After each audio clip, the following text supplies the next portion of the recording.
Wives, in the same way, submit yourselves to your own husbands, so that if any of them do not believe the word, they may be won over without words by the behavior of their wives, when they see the purity and reverence of your lives. Your beauty should not come from outward adornment, such as elaborate hairstyles and the wearing of gold jewelry or fine clothes.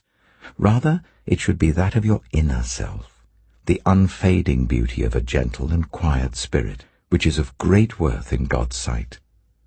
For this is the way the holy women of the past, who put their hope in God, used to adorn themselves. They submitted themselves to their own husbands, like Sarah, who obeyed Abraham and called him her Lord. You are her daughters if you do what is right and do not give way to fear. Husbands, in the same way, be considerate as you live with your wives, and treat them with respect as the weaker partner, and as heirs with you of the gracious gift of life, so that nothing will hinder your prayers. Finally, all of you, be like-minded, be sympathetic, love one another, be compassionate and humble.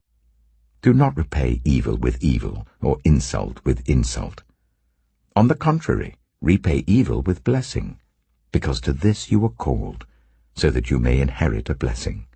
For whoever would love life and see good days must keep their tongue from evil and their lips from deceitful speech.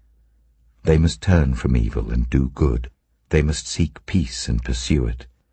For the eyes of the Lord are on the righteous, and his ears are attentive to their prayer.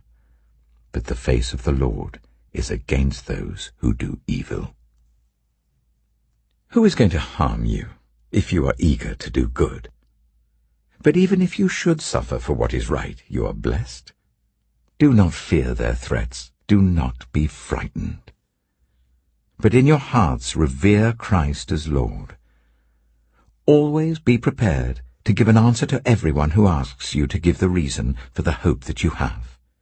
But do this with gentleness and respect, keeping a clear conscience, so that those who speak maliciously against your good behavior in Christ may be ashamed of their slander. For it is better, if it is God's will, to suffer for doing good than for doing evil.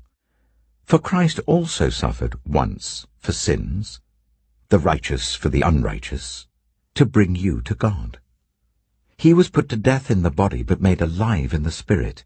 After being made alive, he went and made proclamation to the imprisoned spirits, to those who were disobedient long ago when God waited patiently in the days of Noah, while the ark was being built. In it only a few people, 8 in all, were saved through water, and this water symbolizes baptism that now saves you also.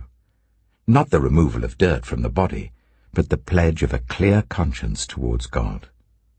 It saves you by the resurrection of Jesus Christ, who has gone into heaven and is at God's right hand, with angels, authorities, and powers in submission to him.